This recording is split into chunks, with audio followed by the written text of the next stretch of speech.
Now let's go to the DRC. President Joseph Kabila has rejected the appointment of Thabo Mbeki as South Africa's special envoy to the Democratic Republic of Congo. The Congolese leader says he's closed that door after having had a bad experience with other special envoys deployed to his country. The South African government appointed its former president to lead a mission aimed at paving the way for peaceful elections in the Central African country. The South African government had wanted to reassert its leadership on the continent by promoting peace and stability.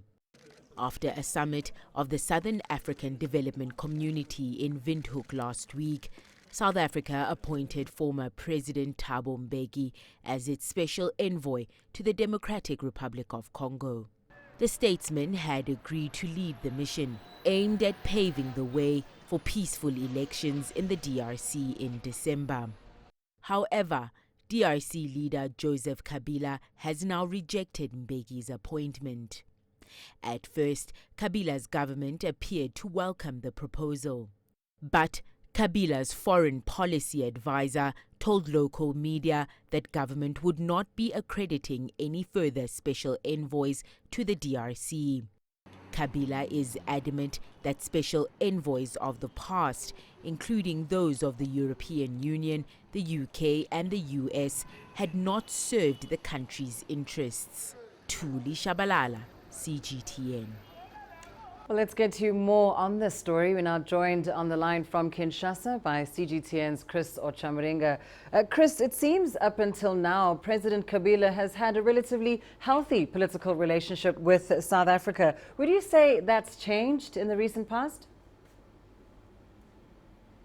No, that hasn't changed, Wendy. What this is about is that it's a grudge that's been held for a very long time between top officials in the DRC government against Thabo Mbeki.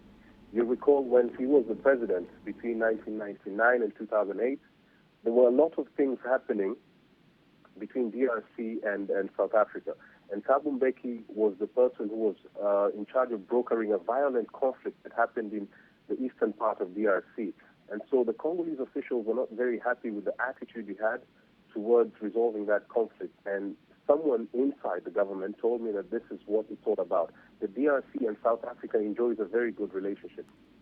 Well, Chris, as you say, this might be a personal grudge against Thabo Mbeki, but rejecting him as a special envoy, is that not tantamount to rejecting SADC peace efforts to bring stability to the DRC?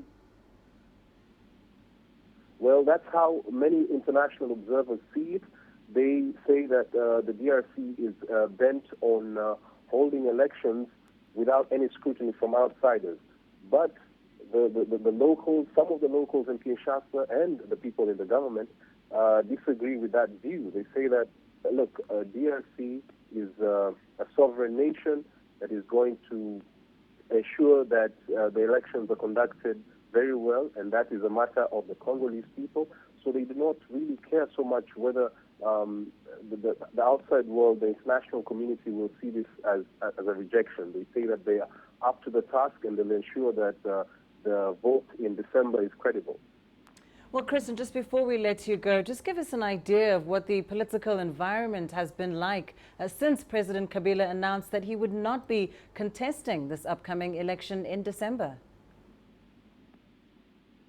Well, first of all, I'd just like to say that there's a saying here in Kinshasa. They say, Kimya ezali sikoyo.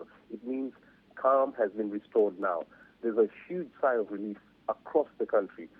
People were just waiting for the 8th of August to hear whether President Kabila would be running again, and they were planning to hold protests across the country. But immediately he appointed Shadari Ramazani to replace him. The tension has really died down. People are going about their businesses normally, and there's optimism about democracy in this country ahead of the elections in December. Well, indeed, that calm that has been restored, let's hope it is maintained going into those elections in December. Thanks very much, Chris Ochamringa, on the line to us from Kinshasa.